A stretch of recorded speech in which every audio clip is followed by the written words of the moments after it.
Hey guys! Welcome back to the K and K Catch Up. So I'm Kai. And I'm Karis. And for today, We're going to be talking about something a bit spicy. controversial. Yeah, something controversial. Yes. And just a disclaimer. Yeah. Simulan na namin agad na The kung ano views man and yung- the opinions.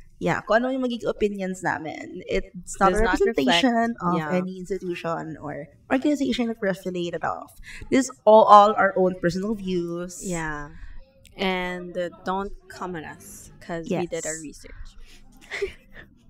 Okay, so bakit nga ba controversial yung pag-usapan natin today? Because today we're going to talk about cancel culture. Yeah, and it's something that's been long going on social media. Yes, and it's Yeah. kind of dividing the people then sa social media, whether Mm-mm. it's a good way to enforce some sort of accountability in a space that's relatively, free Yeah. compared to, other mediums of Yeah. expressions. Mm-mm. Ganun.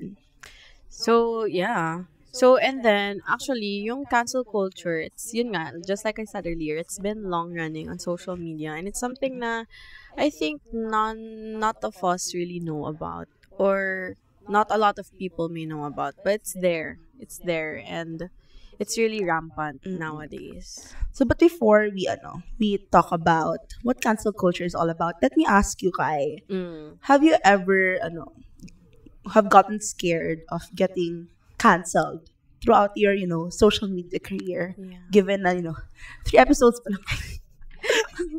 But yeah, personally naman, yeah, I've been using social media since I was like maybe 13 or 12 sa Facebook. Pero it's something na, yeah, something naman kasi bata pa lang tayo. I think we've all done something na we may not know that that was cancelable now. But it's something na we didn't know back then. Pero yeah, personally, I feel like na in time, natakot din ako na ma-cancel. Kasi, iba yung cancel culture. It's something na, I think, if there's a word that I could describe it, it's extreme. Kasi especially on social media, parang your life is out there. You're posting, you're commenting and everything, sharing everything. And then, kapag ka isang mali mo lang, people are gonna come at you. And then, they're gonna stalk you, your personal accounts, everything that's been linked to you. Basta hindi ka na nag-agree sa kanila. Yeah, so yeah, that's something, yeah, I'm scared of that. So how about you? For me naman, cancel culture is something that I guess yung viewpoint ko sa kanya medyo nag-evolve din siya as I expose myself more on social media. So syempre nung pa lang, in-introduce pa lang yung pagiging politically correct kasi before that, syempre kung ano na lang ipopost natin sa internet na hindi na natin iniisip ko ano yung yung epekto nito or kung sino ba yung mga nakakakita. So, yun nga, nagkaroon na ng evolution of political correctness and cancel culture and all that. Nag-develop din yung fear of making a mistake kasi you saw how people reacted to all of these other accounts kahit hindi sila sikat. Kasi before cancel culture, Sa sikat. sa mga public figures naman because, we put them on a Artista. pedestal. Pero ngayon kasi, it has cascaded down to the normal users na kahit sino, kahit tayong dalawa, we could be a subject to cancel culture. Ganon. Pero it's not, kasi one thing's different lang is, if you're famous, more people are gonna cancel you. Pero if it's like normal people, you'll get canceled. But the amount of hate that you're gonna get is fewer. Totoo. Yeah. Sa amount din siya. Yeah. But at the same time kasi, we have certain expectations din kasi sa mga sikat kasi nga more people are watching them. Yeah, So, looking up to we them. always give them this responsibility of becoming a role model. Yeah, every step they make, a lot of people are watching. Kaya, yun nga, mostly cancel culture is for the rich and famous. But for us ordinary It has people, evolved. we're suddenly, faced with this Fear then. possibility of a backlash. Yeah. So, yun nga. So, before we continue on, so to our viewers who may not know what cancel culture is, let's discuss what cancel culture really is. Yes. So, what is cancel culture for you? So, cancel culture, by its definition, literal cancel culture, you're canceling someone out. So, it's basically, Lord, Okay. Wait, they don't love me. I like it. May mga balakid sa aming filming. Okay, go on. Okay.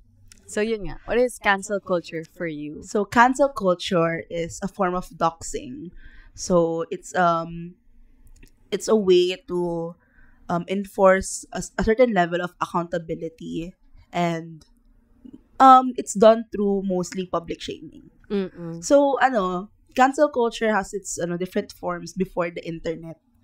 Pero yun nga, it's a form of doxing that's done in the internet. Kasi nga, doxing has been a part of our culture, Yeah. even, during the Even before ancient social culture. media. Yung mga, Yeah. You're being shamed. si Socrates, he got cancelled Si in a sense. Jesus. Kasi nga, Yeah, si Jesus din. si Jesus Na-cancel din, siya. he got cancelled. Yeah, pero hindi siya cancel yung term. But he was, Mm-mm. siguro if we're gonna put it into this context, you're being individualized. You're being Mm-mm. taken out of the society. Parang ganun. Yes. Yung parang alis ka dito sa society because you did something wrong, or your opinions or your insights are against us society. So parang ganun yung cancel culture for our viewers. And it's actually also known as ostracism. Yeah. So it's a more of a big word. Yeah. You're So, being ostracized. Yes. Kaya, ayun, it's kind of natural for us to fear Yeah. to fear cancel to fear getting canceled. Medyo nakakabulla. Yeah. To fear getting canceled, and also yun nga pag sa pa na maging subject of ostracism and doxing, ganon. Kasi we as humans, I guess we've mentioned this that in our past episodes, we're social creatures. Yeah. We crave the Yeah. validation. Mm-mm. And So, yeah. we're also kind of like a slave to the majority of the moral views Yeah. that we have. Yeah. So yun nga. Parang something to add to that, cancel culture is, or being canceled is when you dismiss someone, usually on social media, what they do is they go to the Facebook page, the Mm-mm. TikTok. Let's say TikTok, kasi TikTok is really more prominent now than Oo. Facebook and Instagram. They go to the profile nung person na yun, and usually they spam the comments, something related to dun sa ginawa niya. Parang, Tapos nagkakaroon ng blue search comment. yeah, doon. Tapos, in that extent, nagkakaroon ng parang extension ng issue. To the Mm-mm. point na yung ibang videos na totally unrelated to the issue or to what you're being canceled for is nakakomenta na rin ng tao. So, yeah. Tapos, why do we think naman is, or sige, wait lang, cut yun. So, yun nga. So, why do we think naman when cancel culture becomes too much for you? For me, Yeah. naman, I believe na cancel culture has its benefits. Yeah. Kasi, since the beginning of, the age of social media, we've become too comfortable with what we share. Mm-mm. Kasi, obviously, there are rights and wrongs. Mm-mm. So, we can't deny that. Kaya nga tayo may batas, we have Yeah. laws enforced. Kasi nga, there needs to be a system And na- a boundary. na mag-set ng, as you said, boundaries Yeah. between, on how we use these platforms. And syempre, when the creators of social media, yung mga nag-invent nitong medium na to, they didn't really take that into account. Yeah. So, but they just thought that we're making the world a better place. We're making people more connected, making it smaller, ganon. I didn't think about that. Yeah. Yun, yung paano they didn't think about the possibility of it getting abused. Yeah. So we kinda, yeah, we took matters to our own Yeah. hands. Ganon. So that's it. So yeah. So for me naman, I think it's too much if someone is, kasi on social media, for context, on social media, sobrang daming taong gumagamit. And Mm-mm. a lot of people can be easily swayed with your opinions, with your insights. And if you're a person who promotes like negative thinking, and then you're really going against the society or the morals of the society, it's just right that you get canceled. But it's not right anymore, or it's too much kapag kina-cancel na isang tao and then you're using ad hominem. Oo. When Pag you're dumapasok na yung mga fallacies. Yeah. Pag you're attacking the person personally na, that's really out of context. So, for example, when a person gets canceled, pati yung physical appearances, you're body shaming them, you're calling them a slut, other words. Parang, alam mo yun, that's too much. Like, okay, someone made a mistake, but it stops there. Like, you don't have to attack that person physically kasi that's not right anymore. That's another thing is, kasi for me, napansin ko on social media, when someone gets canceled or like when they do or say something na dissenting opinion, parang, alam mo yun, sometimes they admit it, they take accountability for it. Pero something na I've noticed with Filipinos, parang alam mo yun, there's no room for change. Yan yung naging too much na sa cancel culture. Kasi some people naman, they are very accountable. And they are sorry for their actions, for their opinions. Pero yung iba kasi, yung mga ibang Pilipino, hindi maka-move on. Yun nga kasi at the same time, when you say sorry, ito medyo ma-PR mindset. When you say sorry to a mob, you're just giving them the ammunition to keep attacking you kasi you're basically admitting mistake. So, sasabihin nila, also basically tama kami. Parang ganon. So, it's a very, a thin line to walk on. You mo alam kung saan ka lulugar. Yeah, you don't know kung anong magiging effect ng sorry mo. Would it be a good one? Would it be a bad one? Kasi yun nga, ang daming tao sa social media. A lot of people, there are so many eyes on social media. Tapos yun, siguro last thing for me is yung too much na siya kung dinamay na lahat. For example, isang tao ka lang. Then, yung mga people that are linked to you, like your family, your friends that are also active on social media. Kasi may mga friends na active on social media. Naka-cancel ka by affiliation. Yeah. Like, di ba ito yung friend ni ganito? So, parang, that's too much na, guys. Stop. Can we isolate the issue? Yung tao lang na gumawa ng maling bagay. You don't have to, alam mo yun, you don't have to bash the other people also. So, stop. Pero I agree sa sinabi mo, sa ad hominem. Kasi, yun nga, social media. So, people are getting so comfortable hiding behind that anonymity. Yeah, totoo. Kasi hindi naman nila alam kung sino. They can't trace it back to you. So, nagiging too much ang cancel culture. Once na nagiging, na siya, excuse to bully someone. Yeah. Nagiging cyberbullying na siya. Yeah. Yan yung super na kapag nagiging bullying na nga siya. So, okay, wait lang. Stop. Move muna. Hinga. Okay, next. Cut. Next section. In what societal aspect do you fear? Sige, go. Ikaw naman magtanong. Yung in what societal aspect? Sige. Okay, go. So, ngayon, matanong naman kita. Maraming ways and avenues. I guess, like, pathways to getting canceled. Yeah. So, ano yung pinaka, like, I guess something that you've been very passionate about, or at the same time, something that you're not really knowledgeable about, na you think, as in, pinakamalaking possibility na ma-cancel ka. Because of, I guess, your ignorance, or sobrang passionate mo, di ka na pala nag-agree din sa sinasabi, iba, mga ganon.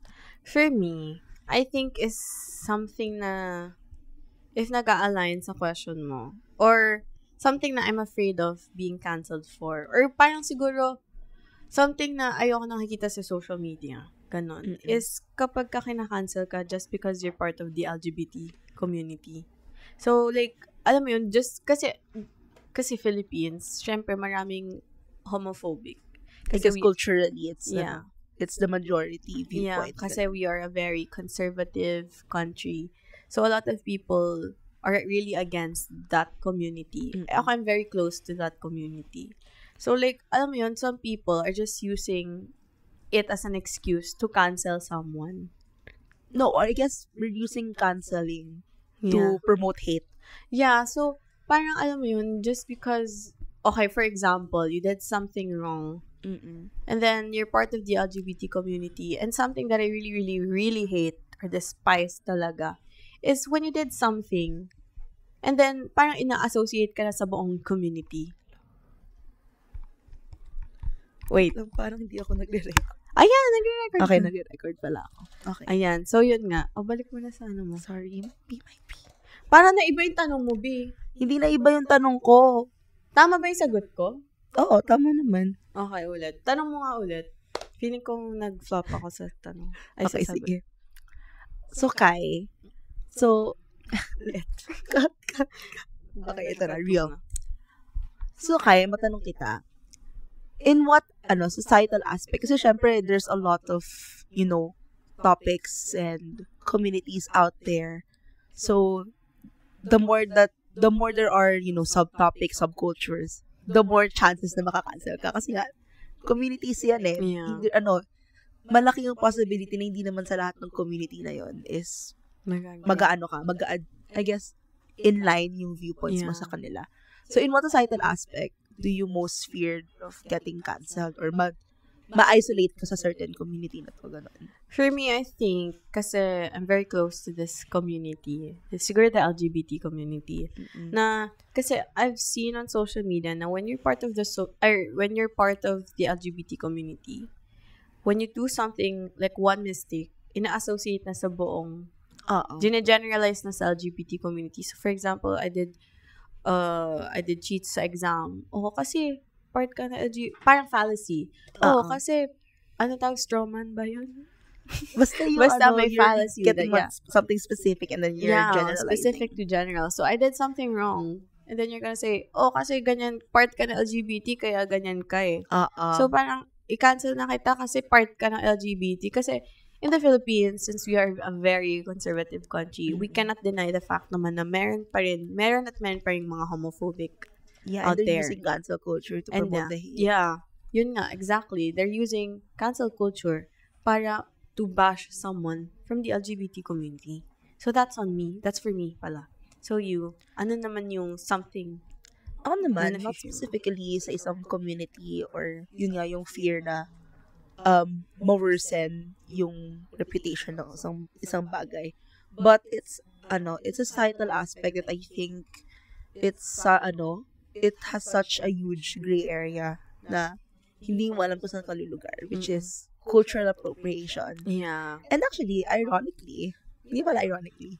interestingly, nalaman ko yung cancel culture because of cultural appropriation. Yeah, actually, I think dyan nag-boom yung cancel culture. Yeah. Kasi of course, as a culture writer, Ate naman, so seryoso yung tao. Natuwa kasi ako dun sa culture writer. Okay. As a culture writer, of course, I expose myself in different cultures. Pero the way people kind of view the difference between cultural appropriation and cultural appreciation is contradicting to each other. Mm-mm. Kasi kunyari, let's say yung use of dreads. Yung braids.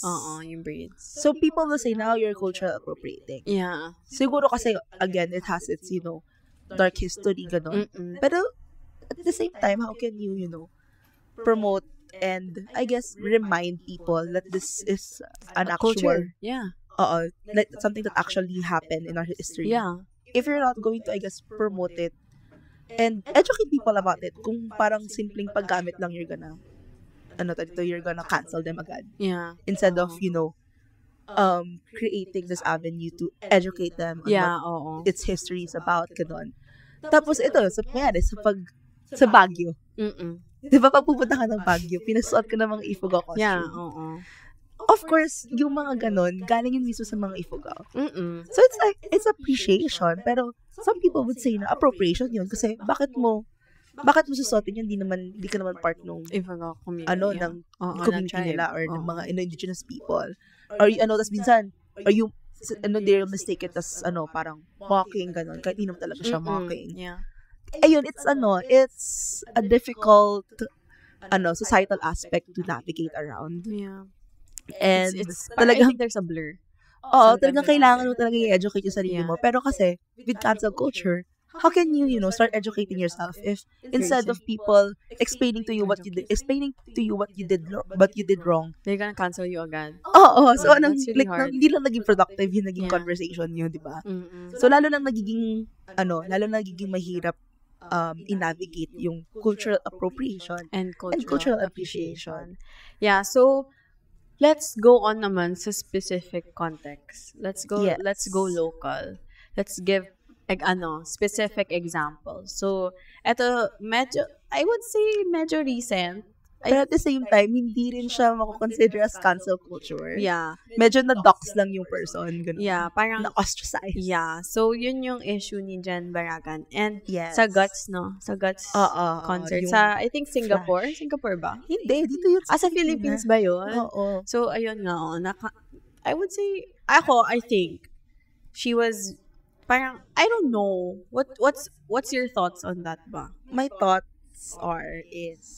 is what? Huh? Like a head empty. Hindi, I mean, Ulit. ano yun? Hindi akin. Doon Hindi akin. ata. Ulit. Ay, So, sorry. okay. Akala ko akin yung tumatawag. So, yun Anyway. nga. So, going on to a specific context. Let's go local. Let's go to the Philippines. Yeah. Marami na actually, mga influencers, big names, na na-cancel. So, I think yung pinaka-recent is si Jen Baragan and sa Guts concert. Yes. Ng kay Yung, Olivia Rodrigo. PH stop dito. Yeah. Ano thoughts mo doon? And yun yung flashlight issue. Oo. Eto, hot take. Hear me out, guys. I think, okay, hindi naman kasi ako concert goer. Mm-mm. Sige, actually, very, tayo. Two Yeah. different Yeah, kasi perspectives. siya, madalas siya mag-concert. And then Yes. me, siguro last concert ko pa, first and last concert ko actually, was I think Lainey pa. And I was not really a fan. Napilit na akong pumunta doon. So, personally, never pa ako nakapunta sa concert na gustong-gusto ko talaga. Pero, going back na doon, my thoughts, I think, is doon sa flashlight issue. I think it's really not a big deal. Like, it's hot take to ha. So, very different opinions. Kasi I've seen someone or a lot of people on TikTok na they're saying na hindi daw appropriate yung ginawa niya. Dapat may etiquette daw kasi a lot of people are videoing. Tapos kung makikita mo daw dun sa video niya na naka-flashlight siya, siya lang daw yung maliwanag doon. Tapos sobrang lakas daw ata nung ilaw. Oo. Oo. Tapos ewan ko, nung pinanood ko siya, I think for me, it was normal. Mm-mm. Kasi you're in a concert. And kasi diba nauso yung 0.5? Yung gano'n. Yung flash. Oo, flash na may 0.5. Kasi, kung ako yun, I think I'm in the moment na. Na-enjoy ko na siya. Parang you want to immortalize. Yeah, and parang you wanna keep something na ma-remember mo forever. And malay nyo naman kasi favorite song ni Jen Baragan yun. So yung hot take, I think it was normal. Mm-mm. Pero siguro, I think it's too much na. If the whole concert, nagpa-flash siya doon, nagvi-video siya doon, and kapag ka naaabala niya na yung mga nasa tao niyang nasa likod niya and sa harap. But I think it was harmless because I think it was just a 1-minute video. 1 minute nga lang ba? Oo. Or something. It's just a 1-minute video and a lot of people attacked her for that. So I think, ewan ko, hot take, I think it was normal. So for you naman, as a concert goer. Medyo, contradicting yung take ko on it. Pero, I agree na there should be a concert etiquette nga na you shouldn't parang keep filming yourself with the flash on. Kasi, personally, you can do it even without the flash. Kasi normal naman talaga na sa mga concerts na Tapos may ilaw naman videohan mo yung sarili mo.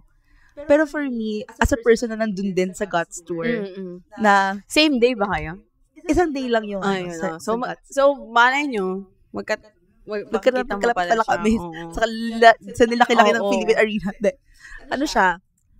Personally, I also experienced yung pagiging annoyed nga sa flash. Kasi it's distracting. Yeah. And at the same time, it kind of ruins the concert experience. Pero, I can forgive like 1 or 2. Yeah. Kasi malay mo, yun nga, favorite song pala talaga Yeah. you want to, remember it. Okay, sige, I'll let you. Pero kasi, yung mga nasa harap namin that time, Ganun din. every single song, as in, Yan yung too much na. yun nga, Yeah. like that there should be a balance. Yeah. Pero, gets ko nga yung, pagka-annoyed ng mga tao. Sa kanya. Pero I don't think deserve ni Jen Jen Barangan. Barangan. Hindi niya deserve yung hate that was thrown against her. Kasi hindi lang naman siya yung gumawa. Yeah, pero ikaw ba? Let's talk about you. Na-try mo na mag-film ng gano'n na may flash. Oo, pero I did it nung wala nang tao sa likod ko. Mm. Tsaka, nakabaliktad. So, hindi siya, tawag dito? Hindi siya distracting. Mm-mm. Or kung, kung nakaganon man ako, nakababa. Kasi siya kanya nga nakataas. Nakataas. Yeah. So, parang, usually yung mga nasa likod mo talaga makikita. Tsaka nakita Kasi nga pag sa nakaganto video ka, yung ibang tao. natatabunan ng mukha mo yung, yung ilaw eh. Yeah. Ano kasi yan? When you're in a concert, so syempre, lights out, Mm-mm. tapos madilim. Nakakaano siya, para ka nasa sinehan. So, when you're like watching a film, or you're watching a performer, tapos may biglang flashlight sa mukha mo, it's It's it distracting ruins, nga. it ruins the experience. So, ganun yung feeling niya. Kaya, you have to always find a way na hindi nga, we're getting out of, we're getting sidetrack. Pero, the point is, so, yung take ko nga dun is, hindi naman deserve.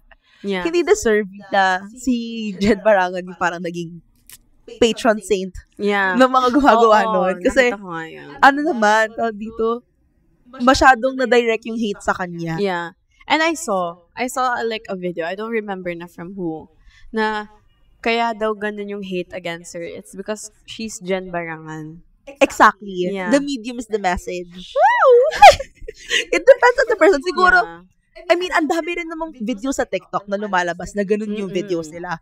But did they get the hate? Yeah. Wala namang wala namang, tawag dito, hindi nila na-receive yung flack. Actually, they got clout from it. Kasi nga, ang ganda ng video sila, naka-flash pa sila, sobrang high quality, ganun. People like the video, pero siya yung gumawa. Suddenly, it's an issue. Yeah, yun nga. But I think I've read before na madaming beses na rin daw siyang na-hate ng people. Oo. And I think yun na nga yung pangit sa cancel. And not necessarily naman kasi na-cancel siya, but she was hated. And she was made into a meme. I think for a she week. was bullied. Yeah, and then I think nagkaroon pa nga ng concert ng a week after that. Tapos parang parang may pinapakitang video na wala na daw nagpa-flash sa arena dahil nga daw doon kay Jen Barangan. So I think na that's when cancel culture or like hating in general on social media is too much. Kasi you're just hating an action just because of a person. So, Pero at the same time, gets ko rin yung mga sentiments na sinasabi ng mga tao na she didn't handle it well. yeah. Kasi medyo sarcastic nakita ng ko apology yeah, niya. oo. So yun nga, in this scenario, it's cancel culture kasi it's kind of black and white. But hindi yung mga issues sa society natin, it's not black and white. It depends on how you look at it. So, ayun nga. Naubo ako. Go, sister. Wait lang. Sorry. About to die. I'm gonna die, guys. Sisik naman. Okay, go. Guys, na kasi, malamig yung panahon. Yeah. Kita nyo naman sa namin, di ba? Sweater ka. Tsaka Sa set namin, Wonderland sa Christmas na. episode, guys. Yeah, Winter Wonderland na. So, yun Yeah. nga, going back. The holiday remix. So, yun nga, going back.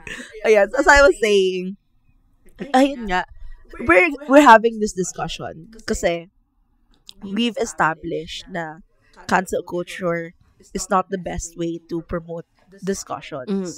And ayun, between the two of us, alam ko hindi mo kaka-cancel sa views ko. And I know you're not gonna cancel me with my views. But we're having such a perfect healthy conversation. So I guess that's something that should be more promoted sa social media. Kaya nga tayo may debates. Yeah. We have debates like Yeah. debate is an art form actually. It's a practice. It's a discipline. So if we can't have that, if we can't translate that sa social media, then how are we going to, evolve more? Kasi nga, social media as a communication tool is a form of evolution. Yeah. So, kung hindi tayo mag-evolve with it, what's the point? Malilive behind tayo. And yun, to add to that nga, I think something about cancel culture is yung yun nga, hindi tayo, yung, siguro I think, magiging close-minded yung mga tao kasi. Yes. They're very close-minded to the point na when someone apologizes and takes action for their mistake, they easily close the door. Na, oh, ayoko na sa'yo kasi you did something wrong. Parang, alam mo yun, parang, sometimes you really have to accept someone's apology. Kasi we make mistakes. We're humans. We're all humans. We make mistakes. So it's really fine. As long as you're accountable, you're sorry for your actions, and you know your mistake, and you know you won't do it again. I think yun yung nagiging mali sa cancel culture. Like, we're very quick to judge. Yes. To the point na we're being close-minded. So, I think that's something na dapat ma-change sa cancel culture na let's give it a chance na, okay, they did something wrong, pero siguro naman, when you correct them in a nicer way, let's all be nice. Kasi social media nga is a very toxic place in itself.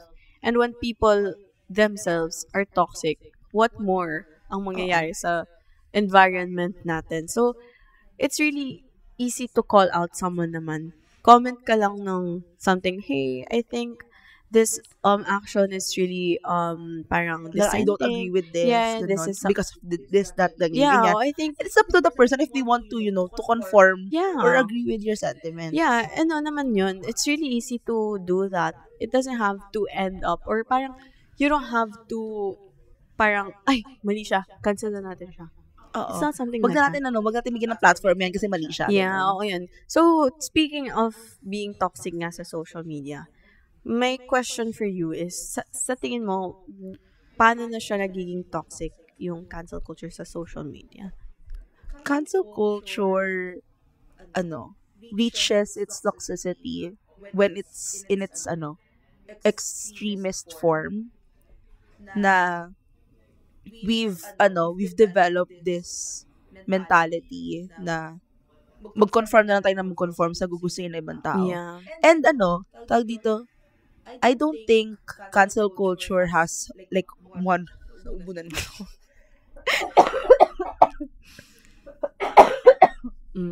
Okay. Gumagana yung gamot, guys. Uminom ka bang gamot? Uminom kang gamot? Teka, wait. Okay. Okay.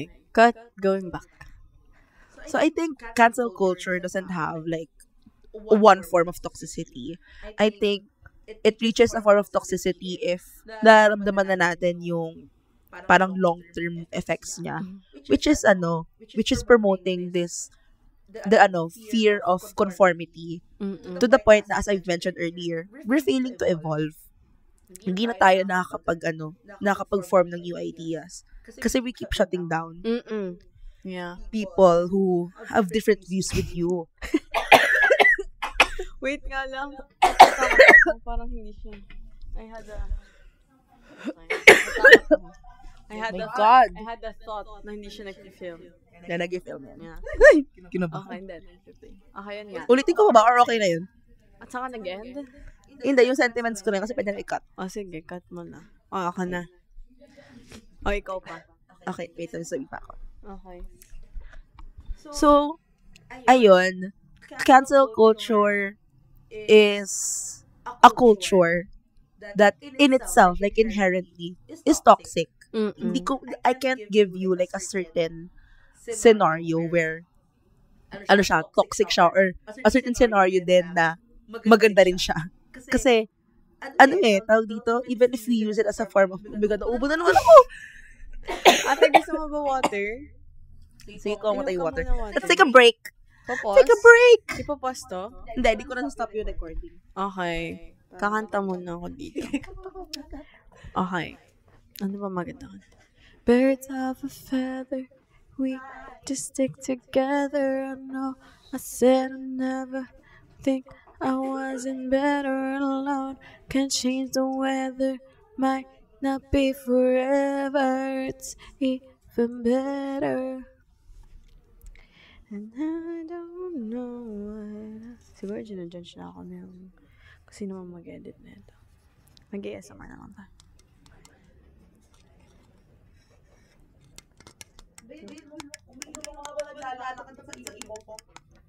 Nag-ASMR ako nito. ASMR. Napali sa ilong ko yun. Kaya pa ba, guys? Kaya pa today, guys. Game? Okay, I'm back. Okay, let's go. Ano yun ako? Cancel culture, I forgot. toxicity, Gusto may continue ko? conformity. Ano sinasabi ko? What the Nabisi kasi ako mag-ASMR. Teka, tingnan natin yung ano ko. Sabihin mo cyberbullying. Kaso nasabi mo na siya kanina eh. Name calling. Hindi. May ano ko. Ayun, okay, I remember na. So, I guess cancel culture inherently is toxic. Kasi I don't see it giving us or developing into something good. Kasi as of now, ang nakikita kong long-term effects niya is Quiet everybody! Guys, Give us more 15 minutes. 15 minutes, promise. 감사합니다. Okay, go. Okay. So, ayun, cancel culture for me inherently is toxic. Kasi as of now, I don't see it developing into something good. Kasi, ang nakikita ko lang na long-term effects niya is magpo-form lang siya ng parang fear of, Expressing opinions. fear of conformity to the point na hindi na tayo nakakapag-develop ng new ideas, creating discussions. Kasi, at some point naman talaga, nagkakaroon ng disagreements. Yeah. Yung biggest, It's normal. biggest discoveries in science happen because they disagree with another person's theory. Oo. Diba? So, kung magtutuloy tayo sa ganitong cancel culture, I guess on the humanities side, hindi mag-evolve as a person. So, speaking of evolve, I think it becomes toxic na kapag you leave a person, like, parang leave a person with, Isolated. Oo. And then, kapag hinayaan mo sila, or like, when a person intends to change or to revert the actions, you basically just cancel them. Like, iniiwan mo na lang doon. Like, I think, Hindi mo sila tinutulungan mag-improve. oo, yun. No room for improvement. So, I think, doon na siya nagiging toxic. Kasi just because of one mistake, parang, ka na agad, you're being canceled. So, I think, yun nga, that people should leave a room for change or improvement. Kasi, yun nga, lahat naman tayo nagkakamali. Tsaka hindi naman tayo lahat pinanganak na perfect. Yeah, so ayun, dapat sa ganyan, we shouldn't be quick to judge. So yeah, so yun, moving on nga. So, how do we think ba did it get to this point? Na to the point na just because of one action, you're being cancelled already? For me kasi naging umbrella term na yung cancel culture. Mm. Na people see this as the only way to correct people. Kasi hindi tayo nakapag-develop nga ng habit of creating good discussions on social media. Parang ang napagmulatan natin sa platform na to is sige, pag mali ka, cancel kita. Or even if it's not a mob thing, kahit personal viewpoint mo lang na ay, hindi ko gusto yung sinabi mo, kakancel kita sa buhay ko. Like, I'm gonna block you, delete, ganon. Kasi tawag dito, again, cancel culture has evolved into something na hindi na lang siya mob mentality or parang kagaya nga before doxing and ostracizing is involves the majority. Pero this time it's become something personal na I guess naging inherent siya during the elections na kapag hindi kayo same ng binotong politiko, You're gonna ayaw na kami sa buhay ko. ostracize, We're gonna cancel you. Yeah. Paano kayo magkakaroon ng discussion? It just it promotes Discussion. more polarization kesa yung mag-unify kayo into I guess a common ground, 'di ba? For me naman, I think it got to this point na kasi nga, I think it started when sa media, like sa pagiging artista. Because you're famous, a lot of eyes are watching you. So one small mistake, you're gonna get canceled. I think it started there.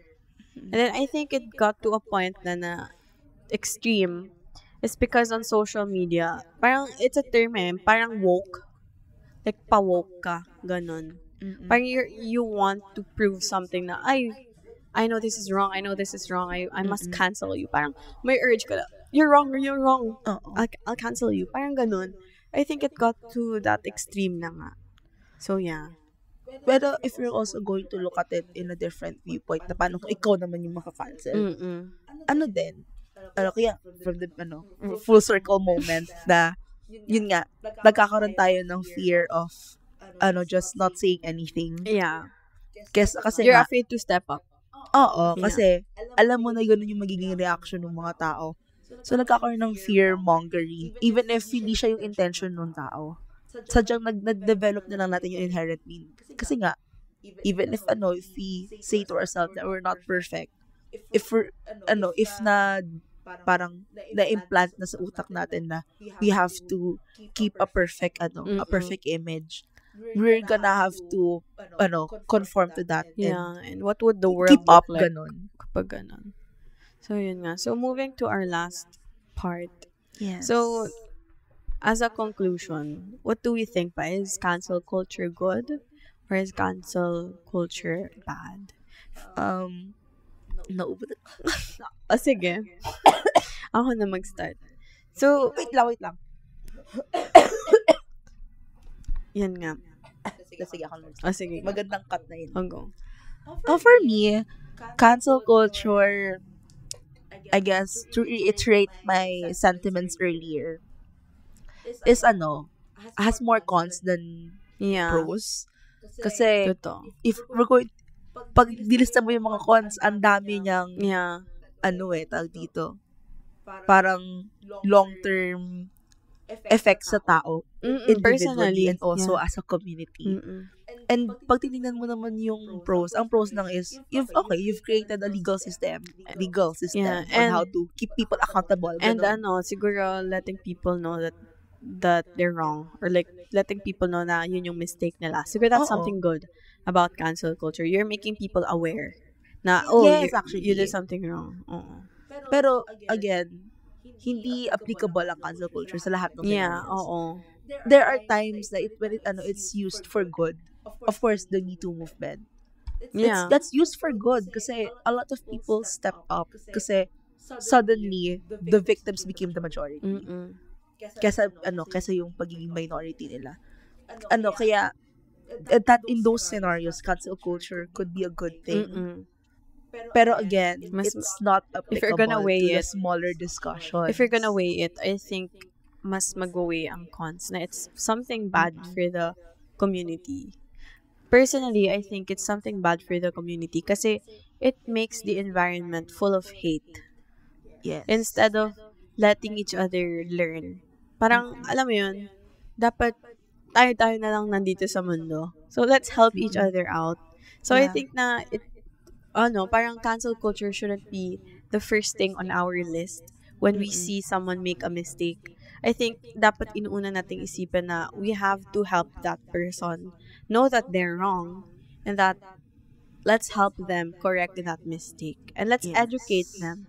So, yun yung my take for that. So, what about you? Ano yung bad or like siguro in conclusion na for our cancel culture episode? I think cancel culture should be studied more. I mean, hindi kasi, again, it's not a completely wrong idea kasi Yeah. it came from it came from a good basis naman. It's there's good intention Mm-mm. when you're doing cancel culture. But then with great power comes with Great great responsibility. responsibility. So we shouldn't throw that Easily. term around Yeah. as if it can be applicable to Yeah. everyone. Kaya again, when you're using social media, Mm-mm. when you have a platform, I guess like this, you have to do a lot of research there. Yeah. Kasi that's something that we kind of forgot. Kasi, di ba, before you publish a book, before as journalists, Mm-mm. before we put up an You have to article, do you have to research, verify all the rigorous facts. research. And I think that's a mindset that we should all, I guess, adapt then when we're in social media. And that goes the same then for cancel culture as a tool for accountability. Yeah. Kasi we're so passionate with our advocacies, our viewpoints. Nakakalimutan na natin na tao rin yung mga Nagkakamali din. mga nasa likod ng mga opinion sa binabasa nyo. Na there's a story behind that. There's there's a basis kung ba't ganyan yung naging, Yeah. perspective nila. Na we shouldn't be too quick to isolate them. Mm-mm. Kasi nga, we all have our own Yeah, you're different different. Yeah. experiences. So yeah. So ayun, I think that basically sums up our cancel culture episode number 3 for this series. So ayun, so thank you guys so much for watching this episode. And if you want more, there's gonna be another episode. That's gonna be our last episode. Yeah, we're gonna say goodbye for now. Yeah, for now. But we don't know when's the next don't episode. know. But go watch out for the next episode. We'll talk about as graduating students. Yeah. Yes. We're gonna be graduating next We're year. getting, a bit personal. Yeah, so since this is our last episode, we want to connect with the audience with our experiences. So watch out for that episode, us graduating students, and there will be a special guest. Yeah, there will we're be a- gonna have someone Yeah. from also from What's the Sauce. Yeah, so mag-guess na lang kayo kung sino. Comment down below kung sino yon. Who do you think that our guest will be? So yun, thank you guys so much for watching and see you on our 4th and last episode.